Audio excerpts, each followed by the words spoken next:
जो सत्य के रास्ते पर चलता है वह रास्ता एक ना एक दिन भगवान के द्वार तक हमें और आपको पहुंचा ही देता है। सत्य का रास्ता ही ईश्वर तक जाता है, दूसरा कोई रास्ता नहीं है। आप झूठ लाख बोल दो, लेकिन झूठ बोलने से ना आपको ही शांति मिलेगी, ना तो आपको ये लोक बनेगा ना परलोक बनेगा। सत्य बोल के हार जाना अच्छा है, पर झूठ बोल के जीत जाना अच्छा नहीं। झूठ बोल के जीत जाने से अच्छा है सच बोल के हार जाइए। कम से कम आप सत्य के साथ तो रहेंगे। जीवन में झूठ का साथ नहीं देना चाहिए। हमें किसका साथ देना है मेरी माँ? सत्य का। अच्छा, आप में से कितने लोग हैं जो सत्य बोलते हैं? कभी झूठ ना बोला करो। कभी साल में एक बार, 2 साल में एक बार, 10 साल में एक बार झूठ बोल दिया तो माफ है। माफ तो नहीं है पर कम मात्रा है, ठीक है। 1 लीटर दूध में यदि आपने 2 बूंद पानी मिला दिया तो कोई फर्क नहीं पड़ता। 1 लीटर दूध में 2 बूंद पानी मिला दिया कोई फर्क पड़ेगा, पर 1 लीटर दूध में 1 लीटर ही पानी मिला दिया तो फर्क पड़ेगा। जीवन में 2-4 बार झूठ बोल दिया तो कोई फर्क नहीं पड़ता। छोटा सा पाप है, नष्ट हो जाएगा तुम्हारे पुण्य से, पर पाप ही पाप है तो दंड ज्यादा होगा। इसलिए झूठ की मात्रा कम कर दीजिए। असत्य की, एक सज्जन बोले महाराज जी हम सच बोलेंगे तो हमारा बिजनेस ही नहीं चलेगा, हमारा व्यापार ही नहीं चलेगा, हमारी दुकान ही नहीं चलेगी। हमने कहा भाई जब झूठ बोलने से तेरी दुकान इतनी चलती है तो सोच तू सत्य का सहारा लेगा तो और कितनी दुकान चलेगी तेरी। यदि झूठ तुझे इतना आगे ले गया तो सोच सच तुझे कितना आगे ले जाएगा। पर विडंबना तो यह है, लोगों को झूठ पर तो भरोसा है पर सत्य पे भरोसा नहीं। और मैं आपसे एक निवेदन करूंगा कि जीवन में सत्य ही आपको आगे ले जाएगा। यदि झूठ की इमारत आपने बना रखी है तो झूठ की इमारत बहुत जल्दी धराशायी हो जाती है, क्योंकि वह मजबूत नहीं होती। सत्य की नींव बड़ी मजबूत होती है मेरी माँ। सत्य के रास्ते पर चलोगे तो सदियां गुजर जाएंगी, समाज तुम्हें पूजना बंद नहीं करेगा। यदि झूठ के रास्ते पर चलोगे, रावण झूठ के रास्ते पर चलता था, राम जी सत्य के रास्ते पर चलते थे। सत्य के रास्ते पर चलते थे तो लोग मंदिर बना के पूजते हैं, और झूठ के रास्ते पर रावण चलता था तो गली गली पुतले जलाए जाते हैं। यह है झूठ का परिणाम। तुम बोलोगे झूठ, परिणाम क्या होगा? वर्तमान को ना देखो, इस वर्तमान में किए गए कर्म का परिणाम क्या होगा उस पर तो दृष्टि डालो। जो आज है, जो तुम आज अच्छा या बुरा कर रहे हो, इसका भविष्य क्या है, कल क्या होना है इसका, उस पर दृष्टि डालना जरूरी है। भविष्य को देखना भी जरूरी है। हाँ, कहां देखना चाहिए भविष्य को? रावण ने यदि ये सोचा होता कि मेरे जैसा पंडित, मेरे जैसा ज्ञानी, यदि मेरे जैसा ज्ञानी सीता को चुराएगा तो समाज में संदेश क्या जाएगा, मैसेज क्या जाएगा? रावण ने यदि इस बात पे थोड़ा सा विचार किया होता तो शायद रावण ये गलती ना करता, शायद रावण के पुतले ना जलाए जाते। आप कोई भी काम करने के पहले एक बार आने वाले भविष्य को जरूर झांक कर देखिएगा। कहीं लोग आपको आने वाले भविष्य में गालियां तो नहीं देंगे? ओसामा नाम का एक व्यक्ति था जो मारा गया, लादेन। उसने कितना अपराध किया, कितने निर्दोष लोगों को मारा। क्या हुआ? आज तक लोग उसे गालियां देते हैं, आज तक उसके नाम पर किसी ने आंसू नहीं बहाए होंगे। देखो, मरना तो सबको है मेरी माँ, आपको भी मरना है, मुझे भी मरना है। अब निर्णय ये करना है कि झूठ बोल के मरना है कि सत्य बोल के मरना है, रावण बन के मरना है कि राम बन के जाना है, ये आपका निर्णय है, आप देख लीजिए। इसलिए गलत मार्ग ना अपनाइएगा, वह आपके लिए बहुत हानिकारक है। अच्छा तो लगता है, खुजली जब होती है खुजलाने में बड़ा अच्छा लगता है, बहुत अच्छा लगता है, लेकिन जो उसकी जलन होती है ना खुजलाने के बाद, वो बड़ी दर्दनाक होती है। ऐसे झूठ भी खुजली की तरह, झूठ बोलने बड़ा मजा आता, हाँ बड़ा मजा आ गया, बहुत पैसे मिल गए, बहुत कमा लिया, बहुत बड़े आदमी बन गए, लेकिन उसका जो रिएक्शन होगा, जो उसकी जलन होगी, असहनीय वेदना होगी, असहनीय दर्द होगा। इसलिए जीवन में कभी भी गलत रास्ते पर ना चलना। बच्चों को यही सिखाओ बचपन से, बेटा नमक रोटी खा लेना पर सत्य की ही रोटियां खाना। झूठ के हलवा पूड़ी से अच्छा है सत्य की नमक रोटी खाएं। वह सत्य की नमक रोटी ना जल्दी हजम हो जाती है, चूरन नहीं खाना पड़ता। और पाप की रोटियां खाने के बाद चूरन खाओ तो भी हजम नहीं होती, पेट गुड़गुड़ गुड़गुड़ करता रहता। ना तो रात को नींद आएगी, ना तो चैन मिलेगा। आप आलीशान बंगला बनवा लीजिएगा, झूठ बोल करके, पाप करके रह लीजिए, उस बंगले में शांति नहीं मिलेगी। रावण सोने की लंका में रहता था, शांति नहीं मिली। जबकि रावण जिस लंका में रहता था वह लंका किसने बनवाई थी आपको पता है? वह लंका भगवान शंकर ने बनवाई थी। किसके लिए बनवाई थी? अपने लिए। पार्वती ने कहा कि पहाड़ में रहते रहते बहुत दिन हो गए, थोड़ा सा सबने घर बनवा लिया, हाँ सब सेटल हो गए, थोड़ा आप भी घर पर बनवा लीजिए, हम लोग भी वहाँ थोड़ा अच्छे से रहें, परिवार की तरह लगे कि हाँ हम लोग भी अच्छे से रहते हैं, यहाँ पहाड़ में पड़े रहते हो। शंकर जी ने कहा पार्वती की इच्छा है तो एक बढ़िया सा घर बनवाते हैं। ओ शंकर जी ने कृपा की और सोने की लंका बनवा दी शंकर जी ने। और गृह प्रवेश, अब घर बनाया तो गृह प्रवेश के लिए पंडित जी, तो शंकर जी बोले इस समय बढ़िया पंडित जी रावण ही है। रावण को बुलाया, आओ पंडित जी जरा गृह प्रवेश कराओ। तो रावण ने गृह प्रवेश कराया।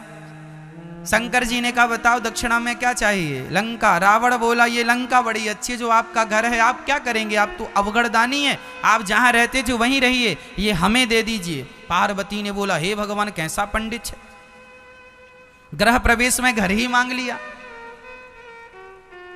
तो माता पार्वती, शंकर जी बोले अब तो दे दिया हमने। पार्वती से कहा चलो वहीं जहां थे। पार्वती जी ने श्राप दे दिया, मूर्ख इतना लालची है तू, जा दूसरों के घर में कब्जा करता है, रहेगा जरूर इस लंका में पर तुझे शांति नहीं मिलेगी। जिस दिन से रावण लंका में शिफ्ट हुआ अपना सामान लेकर, उस दिन से रावण उस लंका में सुखी नहीं रहा। आपको क्या लगता है दूसरों की संपत्ति हड़प लेने से सुख मिल जाएगा? आजकल तो छोटा भाई बड़े भाई की हड़प लेता है, बड़ा भाई छोटे भाई की संपत्ति हड़प लेता है। आज तो भाई भी हड़प लेता है। अच्छा आप लोगों को क्या लगता है दूसरों की हड़प लेंगे तो मजा आ जाएगा, बड़े आदमी हो जाएंगे, इज्जत बढ़ जाएगी? क्यों ये नहीं सोचते कि तुमको ईश्वर हर पल देख रहे हैं? परमात्मा की दृष्टि से कोई नहीं बचा, लाख आंख से देख रहा है तुझे देखने वाला। सच की खेती कर ले चतुर नर, समय गुजरता जाता, मेरे मालिक की दुकान में सब लोगों का खाता। सबका हिसाब किताब खाता वही वहां है। तुमने कितना अच्छा और कितना बुरा किया है, इसलिए बुरा ना करना किसी के साथ, भाई के साथ भी ना करना, जमाने के साथ भी, दुश्मन के साथ भी बुरा ना करना, ईमानदारी से। हमारे यहाँ तो दुश्मनी भी ईमानदारी से निभाई जाती है। छाती पे वार तो करना, पीठ पे प्रहार ना करना। हमारे यहाँ दुश्मनी भी ईमानदारी से निभाई जाती है, नहीं हाँ या ना? बोलो हाँ या ना। हमारे यहाँ दुश्मनी भी ईमानदारी से निभाई जाती है, दुश्मनी में भी सत्यता होती है। हमारे यहाँ लोग कहते हैं दुश्मन के पीठ पर वार नहीं करना है, छाती पे सामने से बता के कि मैं आ रहा हूं। पाप तो यहां भी है यदि पीठ पर वार कर दिया। इसलिए मनुष्य का धर्म है परोपकार करना, सत्य बोलना। इस रास्ते से कभी हिलिएगा मत। सत्य के लिए ये भारत कौन सी धरती है जरा सुनिएगा। सत्य के लिए हम लोग बिक जाने वाले लोग हैं। राजा हरिश्चंद्र बाजार में बिक जाते हैं, राजा हरिश्चंद्र की पत्नी तारा बाजार में बिक जाती है, हरिश्चंद्र का बेटा बाजार में रोहित नाम का बिक जाता है, लेकिन अपने सत्य को नहीं छोड़ता। ये भारत की धरती है जहां अपने आप को बेच दिया जाता है, लेकिन उस हाल में भी सत्य को नहीं छोड़ा जाता। राजा हरिश्चंद्र ने अपनी पत्नी को बेच दिया, अपने आप को बेच दिया। किसके लिए? सत्य के लिए। मोरध्वज नाम के एक राजा थे। उन्होंने अपने बच्चे को आरे से चीर कर दान दिया था। सत्य कितनी बड़ी चीज है शायद आप नहीं जानते। गोस्वामी जी लिख रहे हैं, सत्य बराबर तप नहीं, झूठ बराबर पाप। सबसे बड़ा पाप क्या है? झूठ बोलना। और आज लोग झूठ ही बोल रहे हैं। एक राजा थे, उनका नाम था मोरध्वज। यह द्वापर युग के अंत की बात है। जब द्वापर युग में महाभारत का युद्ध हो गया, धर्मराज युधिष्ठिर राजा बन गए और राजा बन के उन्होंने प्रजा को खूब भंडारा किया, भोजन प्रसादी कराया, लंगर चलाया, यज्ञ किया, सबको संतुष्ट किया दान दक्षिणा देकर। तब अहंकार से अर्जुन ने अंगड़ाई लेते हुए श्री कृष्ण से कहा, श्याम सुंदर बताओ, कैसे धरती में हमारे भाई से बड़ा कोई दानी है? क्या हमारे भैया धर्मराज युधिष्ठिर से बड़ा कोई दानी दूसरा है? बड़ी अहंकार से ये बात अर्जुन कह रहे हैं। भगवान मुस्कुरा दिए। भगवान ने कहा, अर्जुन तुम्हारे भाई का नाम तो लिस्ट में सबसे नीचे है। अरे नीचे? तो जरा हमें लिस्ट चेक कराओ, सबसे ऊपर किसका नाम है? भगवान ने कहा, लिस्ट चेक ना करो, हमारे भक्तों का हिसाब किताब हमारे पास रहता है। तुम्हारा भाई तो अभी बहुत छोटा है, दानियों के नाम पर छोटा। अच्छा तो बड़ा कौन है? जिद कर ली अर्जुन ने, हमें बताओ कि सबसे बड़ा दानी कौन है। भगवान ने अपनी लिस्ट पकड़ा दी, देखा तो सबसे ऊपर नाम था मोरध्वज का। इस दुनिया में बड़े बड़े दानी हुए हैं मेरी मां। उन दानियों में दानवीर कर्ण भी हैं, दानवीर हरिश्चंद्र भी हैं, लेकिन इन सबके दान से श्रेष्ठ दान मोरध्वज का दान है। ये मोरध्वज ने आखिर क्या दान कर दिया? चर्चा लंबी है। जब अर्जुन ने देखा कि मोरध्वज नाम का व्यक्ति है, उसका नाम, अर्जुन ने कहा, महाराज मैंने तो इस आदमी का नाम भी नहीं सुना।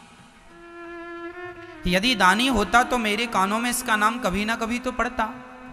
भगवान बोले, ये दानी जरा गुप्त में रहता है, छिपा करके देता है, इसे जान पाना संभव नहीं। अर्जुन बोले, मैं परीक्षा लेकर देखूंगा कि सच्ची दानी है कि आप पक्ष ले रहे हैं भक्त का। भगवान बोले, देखो मुझे तो उस पर कोई संदेह नहीं है, सच्चा दानी है। तुम्हें फिर भी संदेह है, चलो परीक्षा ले लो। अर्जुन, कृष्ण और यमराज जी को बुलाया गया। अर्जुन और कृष्ण ने ब्राह्मण का रूप बनाया, यमराज को शेर का रूप बना दिया। शेर बन गए, बूढ़ा सा शेर बन गए यमराज जी। अर्जुन और श्री कृष्ण पंडित जी बन के गए। भिक्षाम देही, भिक्षाम देही। मोरध्वज के दरवाजे में जाकर जब भिक्षा मांगी, मोरध्वज निकल के आए। ब्राह्मण देवता आए हैं, देखो घर में ब्राह्मण आए तो बड़ा सम्मान किया करो, बड़ा आदर किया करो, ना जाने किस रूप में नारायण मिल जाए, है ना। सम्मान किया मोरध्वज ने, चरणों को पखारा, चरणों को धोए, चरणों को धोकर बिठाया, आरती उतारी, पूजा की। और मोरध्वज ने कहा, महाराज ये बताइए आपका आगमन क्यों हुआ है? मैं आपकी क्या मदद करूं, क्या सेवा करूं, बताइए। ब्राह्मणों ने कहा, राजन आज हमने सुना है तुम बहुत बड़े दानी हो। अच्छा, मोरध्वज का नियम था कि पहले जब तक किसी को दे नहीं देते थे तब तक वह अन्न भी ग्रहण, जल भी ग्रहण नहीं करते थे। दान देकर ही वह कुछ खाते और पीते थे। आज ब्राह्मण आए हैं, क्या देना चाहिए? जो आप मांग लेंगे सो दे देंगे। अच्छा तो फिर एक काम कीजिए ना। ब्राह्मणों ने कहा, यदि देना हो तो हाथ में जल लेकर संकल्प लो। ऐसा तो नहीं कि हम मांगे और आप मुकुर जाओ, इसलिए पहले संकल्प। अच्छा, मोरध्वज ने कहा, जो मैं कह देता हूं वह करता हूं, प्राण जाए पर वचन न जाए।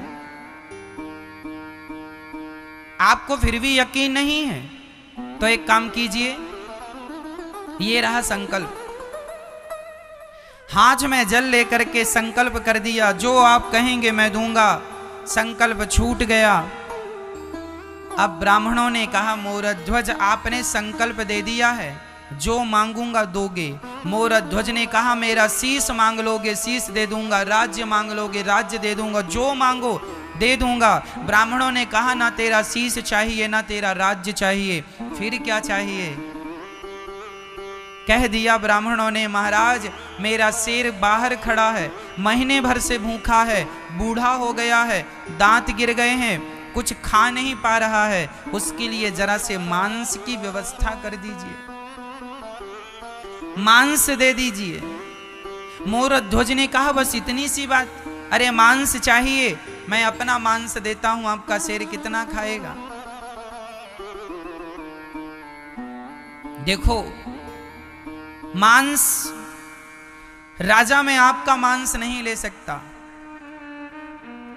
आपका मांस जरा कड़ा हो चुका है, बूढ़ा शरीर है आपका। मैंने सुना है आपका एक छोटा सा बच्चा है।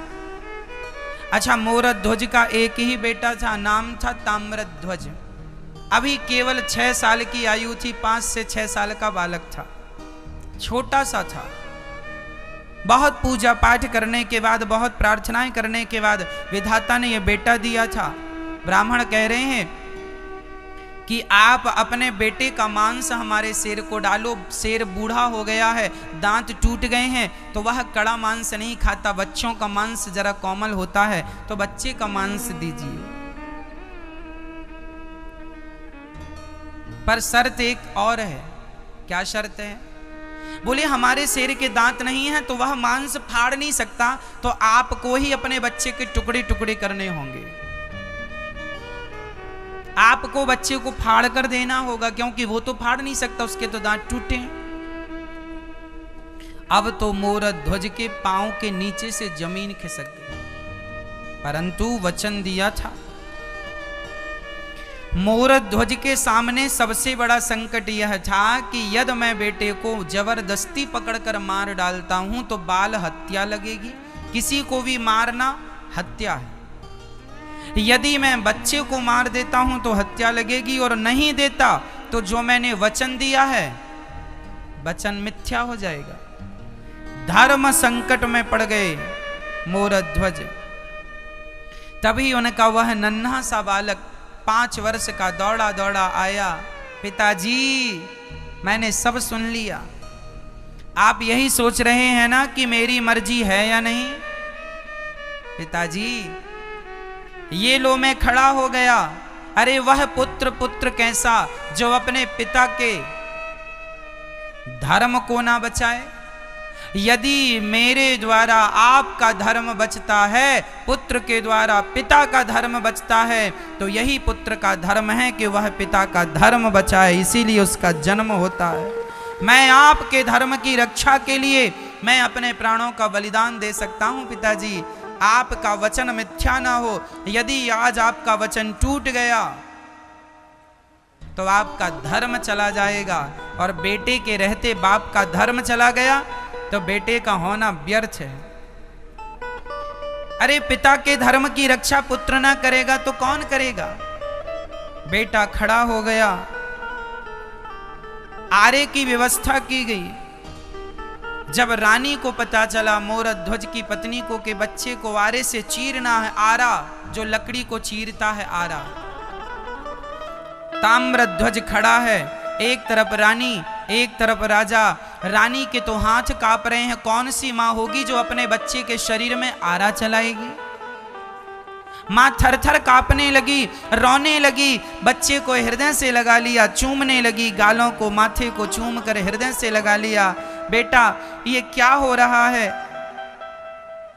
तब ब्राह्मणों ने कहा देखो देवी, समय कम है, शेर भूखा है, जल्दी से आरा चलाओ, यदि तुम अब आंसू बहाओगी तो हम यहां से चले जाएंगे, और हम चले गए तो इनका दिया हुआ वचन मिथ्या हो जाएगा। इनका सत्य आज तक टूटा नहीं, इनका वचन आज तक टूटा नहीं, और यदि आप आंसू बहाओगी तो कहीं आपके आंसुओं के कारण आज इनका वचन टूट ना जाए, मोरध्वज का वचन ना टूट जाए। रानी ने अपनी आंखों के आंसू पोंछे, बेटे को बीच में खड़ा किया, बेटे ने मां की तरफ देखा, मां पुत्र की रक्षा मत करो, मां धर्म की रक्षा करो। यदि आज पिता का वचन टूट गया, पिताजी ने जन्म से लेके आज तक कभी झूठ नहीं कहा, यदि मेरा बलिदान नहीं दिया आपने, तो पिता का पहली बार वचन टूट जाएगा। और मैं आपसे कहता हूं मां, पुत्र मर जाएगा तो फिर वापस आ सकता है, पुत्र चला जाएगा तो वापस आ सकता है, पर धर्म चला गया तो वापस नहीं आएगा। इसलिए पुत्र की रक्षा नहीं, आज धर्म की रक्षा कीजिए। धर्मो रक्षति रक्षिता। खड़ा हो गया बेटा, सिर पे आरा रखा गया, एक तरफ रानी ने एक तरफ राजा ने पकड़ा और बस आरा चलाने ही जा रहे थे कि उस नन्हे से बच्चे ने आवाज लगाई, माँ एक पल के लिए रुक जाओ। दौड़ कर गया, रुई लेकर आया, माँ के कान में रुई लगा दिया, पिता के कान में रुई। माँ ने कहा, पुत्र ये रुई कान में क्यों? माँ जब आप आरा चलाओगी ना तो मैं चीखूंगा, चिल्लाऊंगा, शायद मैं दर्द के कारण बहुत जोर से चीखूं और मेरी चीख यदि आपके कानों में चली गई तो आप आरा चलाना बंद कर दोगी माँ। और आरा चलाना बंद कर दिया तो पिता का धर्म संकट में पड़ जाएगा। इसलिए कानों में रुई लगा रहा हूँ कि मैं कितना भी चीखूं, कितना भी चिल्लाऊं, पर आप आरा चलाना बंद मत करिएगा। कान में रुई लगा दिया, खड़ा हो गया, आरा चलाना स्टार्ट किया। खून की पिचकारियां दीवारों में जाने लग गईं। माँ के माथे पे खून आने लगा बच्चे का, पिता के माथे पे खून आ गया, चारों तरफ रक्त ही रक्त बिखर गया। और देखते ही देखते वह बच्चा 2 भागों में फट गया। सिर से आरा चलाया, 2 भागों में फट गया।